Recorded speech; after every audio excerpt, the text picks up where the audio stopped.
Antecedent control. Okay, attaining complex behavior by promoting and supporting antecedent control. Okay.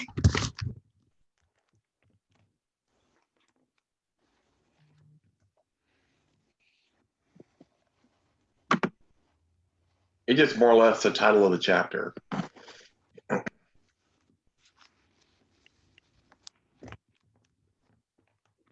few more minutes to anybody else coming on, and then we'll get started.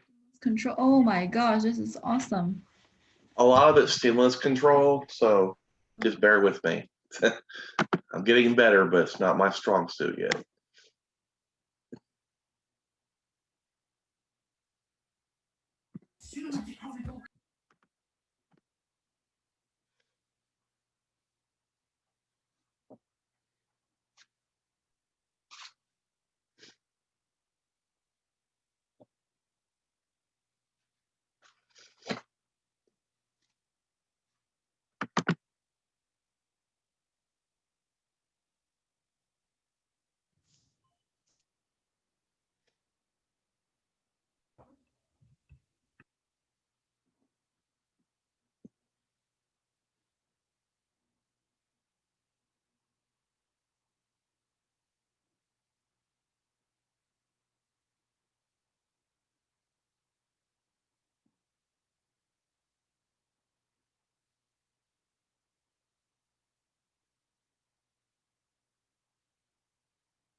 I was getting nervous because it updated, my Zoom updated today or yesterday. This is my first Zoom since so pop-up questions started hitting. I'm like, oh my gosh. I think we're in good shape.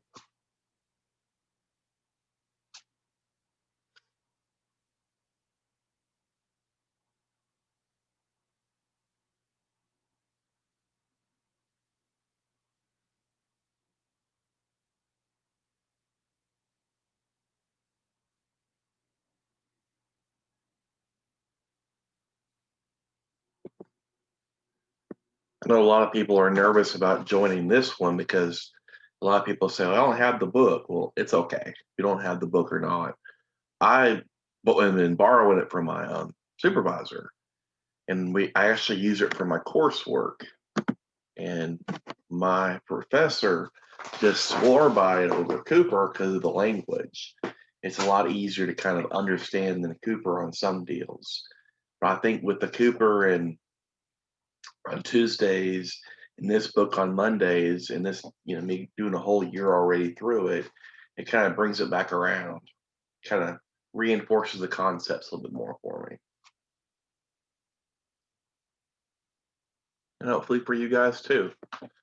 I do make outlines every week for this book, which covers all the major points that I'm finding in the material. It's in the Rockin' Book Club. If I have any people that are from study ABA or ABA study group, whatever. I'm sorry. You have to be part of our group to get access to the outline and the presentation. I usually post it every week right before I start. If you want to join Rockin', you're more than welcome to come. We encourage active participation, not just being part of our group, but being active, answering questions, making questions, going to Zooms, actively being a part of our group to make it better. If not, we will purge. We've done it a lot. All right, I guess I'll go ahead and get started. I don't want to keep you guys up too much longer than you want to be. I do appreciate y'all showing up and coming here and hanging out with me for a little bit. It really means the world to me. Big thing is you don't have to be super quiet. If you want to be a part of what's going on, you're more than welcome to chime in. If there's a concept you know better, there's nothing wrong, no hurt feelings over here. We're all in this to learn together. I know some people have a difficult time with their schedules and completely understand. All Zooms are recorded. And all Zooms are also on Facebook Live and the Rockin' Study Group. You want to know where they're at? Just type my name in YouTube and you'll find all the resources. The idea wasn't just to, build Facebook celebrity fame or anything. It was, I always record them, because they could benefit somebody else, not just me. So someone said, "Hey, why don't you do a channel?" So it became easier to do the channel than to send the videos out through Google or whatever. But they are available. Tonight is chapter 15. It does a lot of stimulus control, a lot of MOs and SDs and motivating operations. So if I kind of fall off the wayside a little bit and you have a great point, or a way to bring it home a little bit stronger, you are more than welcome to bring it to the group. We had Shane Spiker join us a while back, and he did MOs and SDs. The video is uploaded to the channel. It was a great discussion. So if I missed something or you want to cover it even more or look at it even more, highly recommend that video. But what is stimulus control? According to Mayer, stimulus control is the relation between a stimulus and a response when the stimulus, formally labeled SD, sets the occasion on which the response will likely have a consequence. The best example I could think about was my dog. And I'm sure there's a lot of other examples, but this one kind of hit it home for me. Mayer had an example in the book about seagulls or birds, and the umbrella on the beach signaled reinforcement. The birds would go to the umbrella, they would rest on the umbrella, tourists would come on the beach, and they would have food, access to food. So the umbrella would signal reinforcement.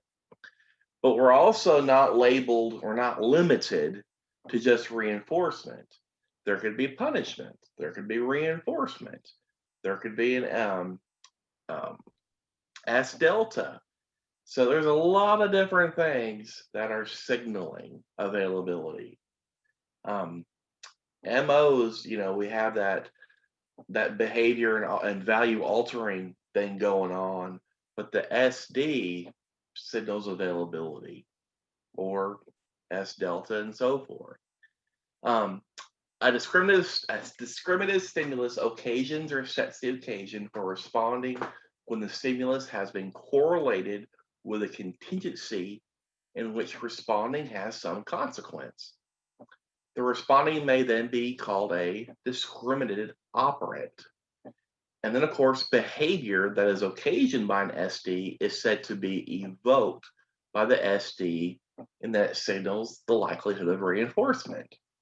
So when we go back to my dog, we haven't been the best dog walkers lately, but we have been letting her in the house more. But when she sees her leash, she gets really excited because that leash signals reinforcement. She's going to go on a walk. She's going to leave and hit the block with us. That's reinforcing to her. That leash is reinforcing. I could go off on other things. When my car pulls in the driveway, my car signals reinforcement. She knows when she sees my car after work, she's probably going to get a dog treat or come in. It used to be treat. I think it's turning into coming in the house. But that signals reinforcement. Stimulus control demonstrated when a given response dependently becomes either more or less probably in the presence of a specific antecedent or an accompanying stimuli. There are a lot of things that puts us under stimulus control. These certain events take place, and there is an SD that signals that we are more than likely going to be reinforced. I think my dog is the best example. These are not my dogs, by the way. These are Google images, so I don't have those dogs. If you also look at this way with, how we approach dogs. When a dog's wagging their tail and a dog is super excited, that is just that tail wagging, that happiness, well, more or less the tail wagging, is a signal that we're going to be reinforced. When a dog growls and it shows its teeth and it gets really angry, that's going to signal some punishment along the way. We're more than likely going to be punished by a dog bite or something along the lines of something happening there. So we have more than one thing happening there that is being signaled. Mayer, I don't have my book in the room with me, but Mayer has a page and it breaks down all of them. The S delta, all the different SDs. He breaks down in a little flow chart on, I can't remember what page it was. And actually, that was one of our course assignments. When I saw it, it kind of brought it home for me and really made sense, all those different things happening. We have S delta. That's the best triangle I could find. It signals that the response is not likely to produce a reinforcer. You're at that stoplight. And if I run that stoplight, more than likely, I'm going to get a ticket. So that stop sign signals there's no response going to be likely to happen. Reinforcement is not available or not likely is available. There's an AKA in Meyer. He calls it the SD for extinction. Basically, reinforcement is being withheld. This signal shows that we're not going to be reinforced. For example, the absence of the leash signals that the dog is not likely to go on a walk. So the book also had an example of what I said earlier, when the umbrellas were on the beach, that signaled reinforcement. When the umbrellas were not available, the birds were more than likely, not to get reinforced. Then we have SDP. That's SD for punishment. It designates that in the presence of a particular stimulus, a given response is likely to be punished. So the last one, well, actually, let's recap here. We have reinforcement, and then we have S delta, where there's something or it's there or not there. That's we're going to be withheld reinforcement, and now we're going to be punished. For example, a child might learn the hard way that if a neighbor's dog is wagging its tail, it can be safely petted. But if the dog is growling, then reaching toward it poses the risk of getting bitten. That's why I love the examples in the book, and I put pictures up. The tail wagging shows that your response is going to be reinforced. The dog will let you pet him. If the dog's growling and showing teeth and being really angry, there's a big risk of being punished, being bitten.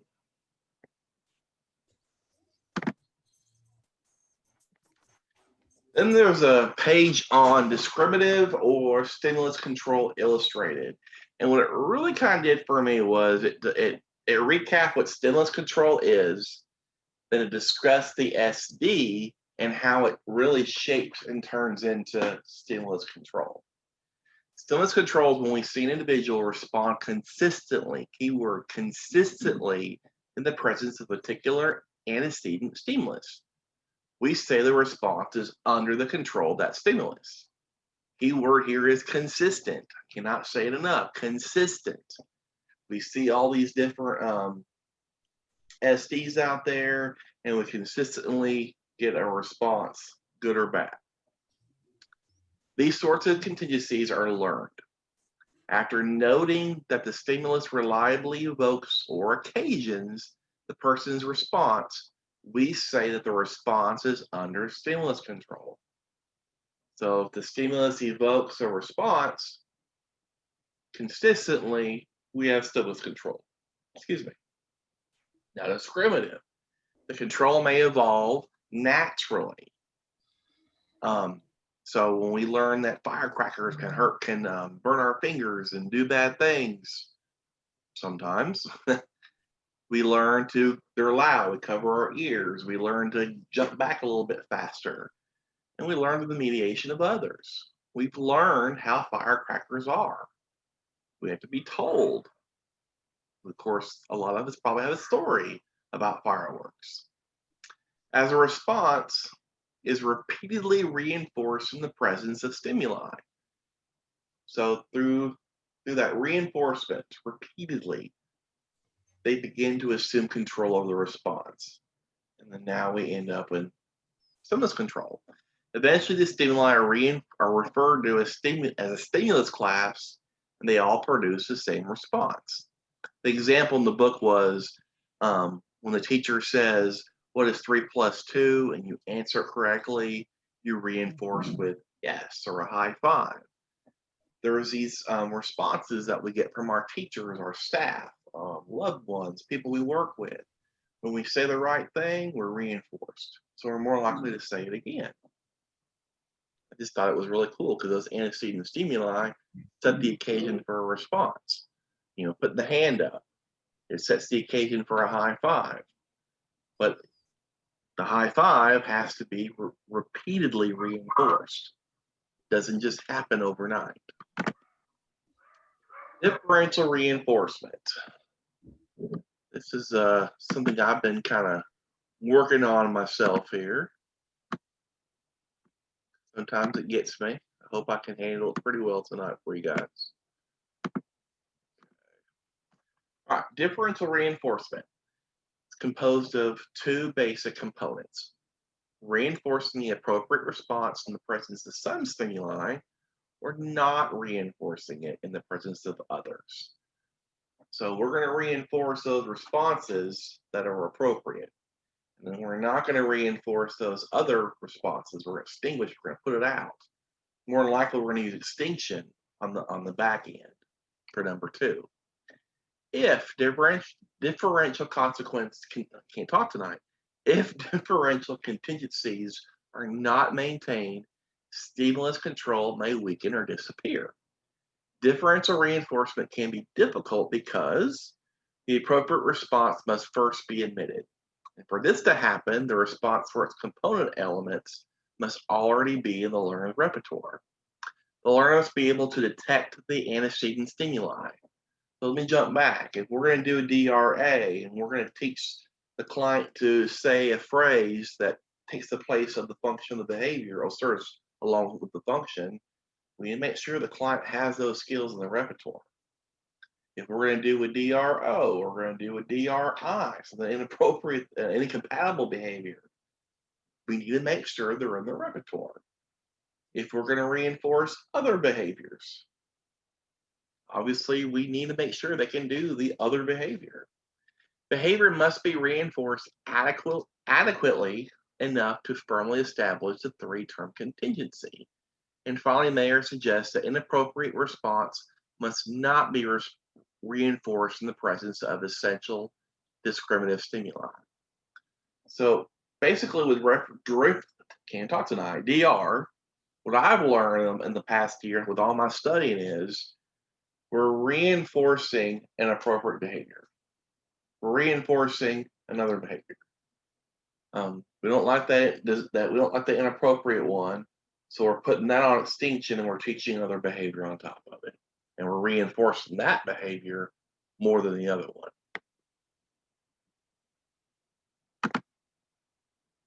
All right, using differential reinforcement effectively.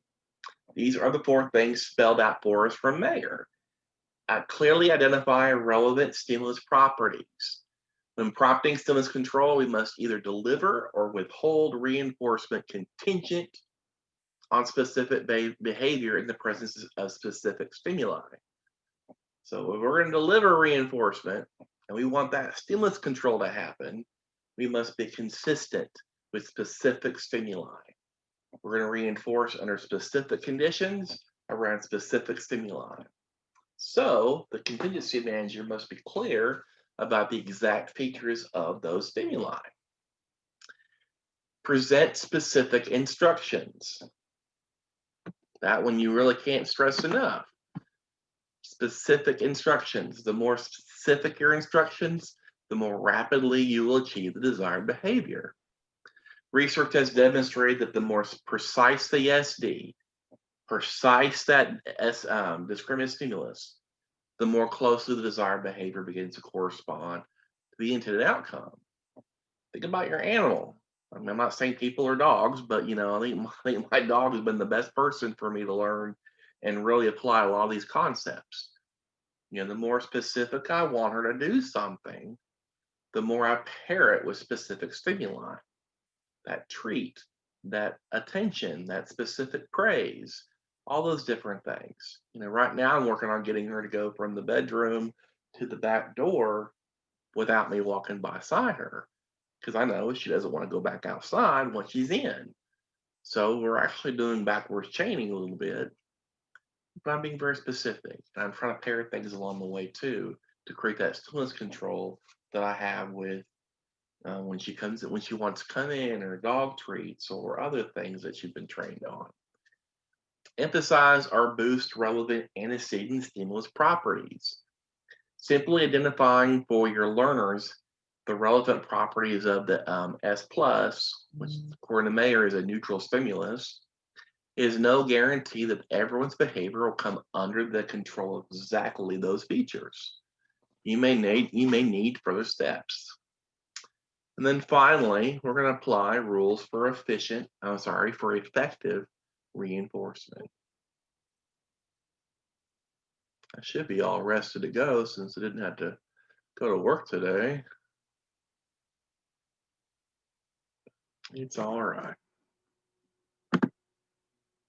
I hope I'm helping in any way. I know this is a lot of information. There's a book that I read for my coursework called Don't Shoot the Dog by Karen Pryor. I'm not a reader, but it's a really good book. And that book actually really introduced me to stimulus control in an understandable way. You could probably download her book for free. I didn't buy it. And she ties a lot of animal training with stimulus control, because there is a lot of that if you really stop and think about it. But it's a really good book. I downloaded it. I don't want to post it on Facebook or anything, but it is. I found it free on the web.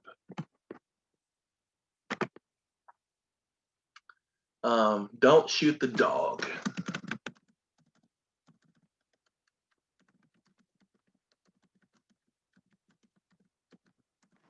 Don't shoot the dog. That's the book. Then we have our motivating operations. Now, this is where I'm a little bit nervous, to be really honest with you. Shane Spiker did a really good job in our group breaking down SDs and MOs. Remember what he said earlier, SD signal that reinforcement, punishment, extinction is available, is likely or available. Motivating operations kind of set the stage a little bit. They're antecedents that alter the value or strength of SD's consequences that may alter the behavior as a result. Food seems to be the going example for MOs. If I have food deprivation, that's going to set the stage for a restaurant sign to signal availability for food to have more value. So when we look at value altering, or if we're tired of something or we really want something, that sets the stage for the strength and the value of those SDs. If that makes any sense. That's really been kind of helping me pull it a little bit together. The value altering effect may be an increase or a decrease in the reinforcing or punishing effectiveness of some stimulus. For example, like I said, food deprivation makes food more potent as a reinforcer, so responding with food is more likely to increase. If I do something and I use food as reinforcers, and I do it right after lunch, it's going to decrease in value. Food is not a powerful reinforcer at that point, or after breakfast, or after dinner. But if I did I used in preschool if I did it before snack time or did it before lunch. I got a better reinforcer. Food has a better chance because it's more potent. I put this in here to kind of help me out a little bit. When I think I'm not gonna get deep in the whole evocative, evative, abolishing, and all that stuff. He didn't get too deep, and I just kind of felt good about that. But I always pair evative with abolishing, your two A's, and pair evocative with establishing. I always pair those two guys together. And then we have our UMOs and we have our CMOs. This is actually popped up on a mock, actually popped up on the BDS, the two different kinds of motivating operations. Our unconditioned, those are things that don't depend on learning history. If you're activity deprived, if you're food deprived, pain, there's all sorts of things that we didn't have to be taught. And then we have our conditioned. Those are things that depend on a learning history. Then we start talking about our CMO-T, CMO-S, CMO-R. All those things, they depend on a learning history. MOs maintain, increase, or decrease the effectiveness of the consequences as reinforcers and punishers.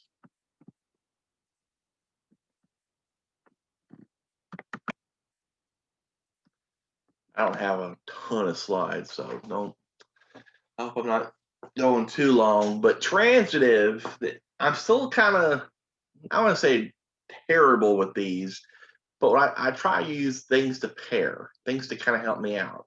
When I think of transitive, I think of tool. There's something that I need now because there's an environmental variable. There's something that I need now. Something's motivated me to need something. Like I'm trying to get in the house. Now I need my keys. I want to have a hot dog. Now mustard has value. I need to pay for something. It might be a reach there, but now I need money. But something has happened and now I need something even more. The definition by our book, this is the rogue graphic, and this is the mayor on the left. Environmental variable that establishes or abolishes, we could do both, the reinforcing effectiveness of another stimuli and thereby evokes or abates the behavior that has been reinforced by the other stimulus. A lot happening there, a lot of words. Like I said, transitive, think of CMO-T, think of tool. Something is now, I need a tool. I need something to go with it. You can't find your keys, you need to go somewhere. The keys now have a value. You don't care about your keys when you're watching TV. You don't care about your keys when you're doing other things. You only care about your keys when you want to go somewhere. You only care about your keys when you need them. My name badge that I have for work, I'm like, where I go to work. That thing only has value Monday through Friday. I'm only worried about that thing every morning before I go to work. My badge that my name deal, it only has value when I need it to go to work. If I'm hungry and now I need a fork now has value. A knife now has value. Ketchup, mustard, other things, they now have value. I didn't care before. I'm not sitting around watching TV going, oh, I need a fork. I bet a fork would be great. No, I need a fork if I'm eating cake or I'm eating something that requires a utensil, or even plates. Plates now have value because I need to put my food on something.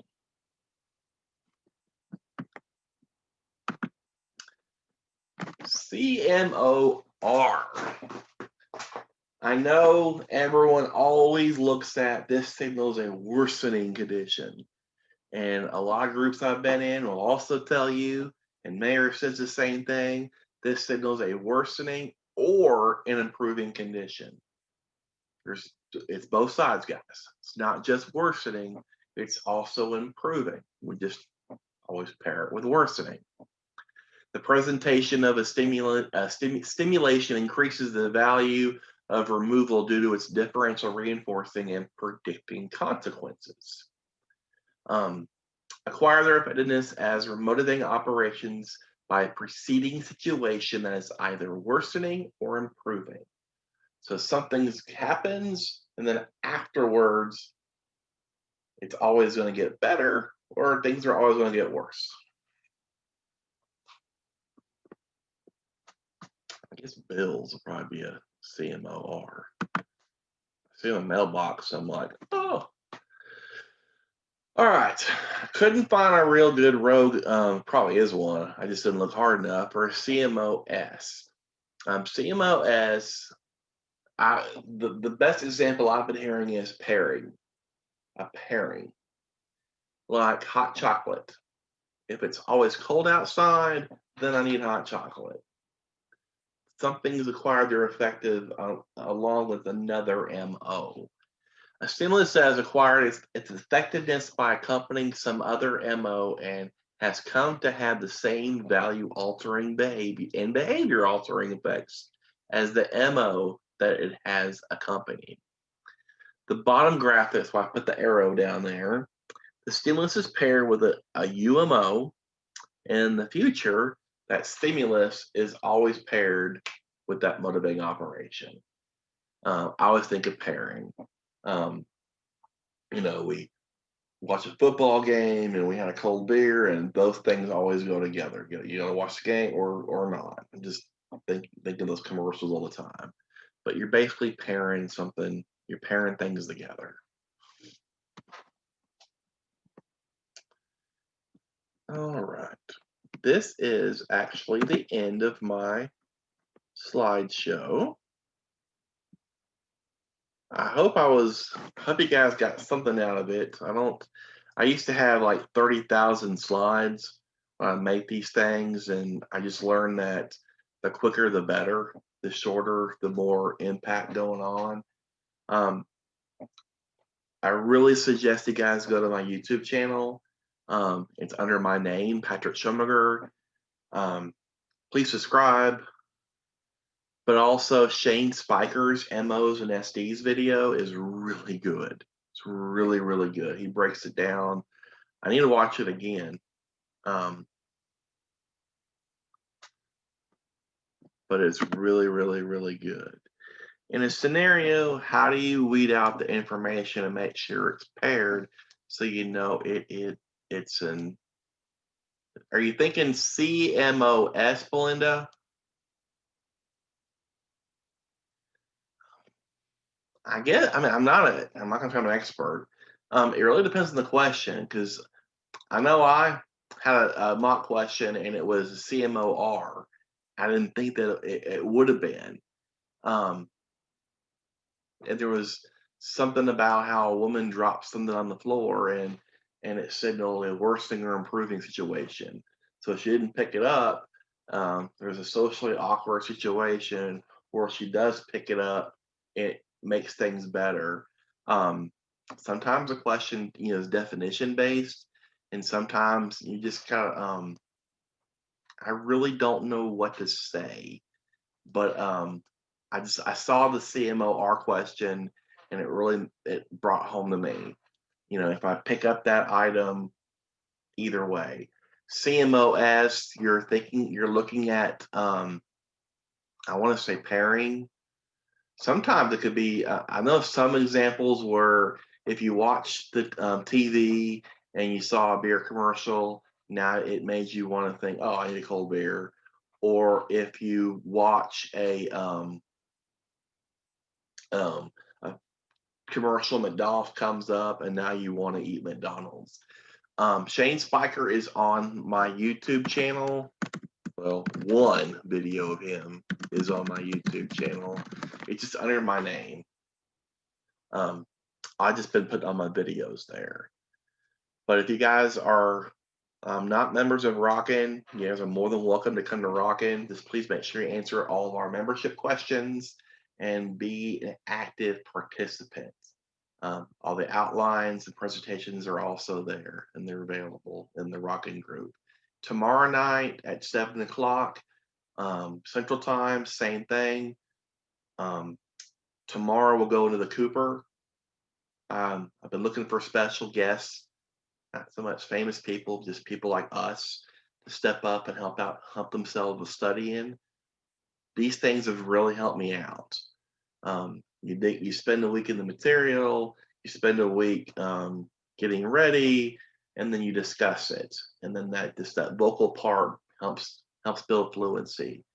The Zoom link for tonight, well, that's for can't talk. Be sure to check your link because one's recurring for this one and one's recurring for Cooper. There's 2 links, and they should be under each event. But it's the same link every week. It's the exact same link every week. But if you guys want to step up and do the Cooper, and you don't have time and you're busy, you're going to be lucky for probably 1 more week because I don't have a lot of it. I stopped making presentations because I had my summer coursework in the middle of the book. But I really do appreciate you all, and y'all have a great night, and thank you so much for being here. Bye, guys.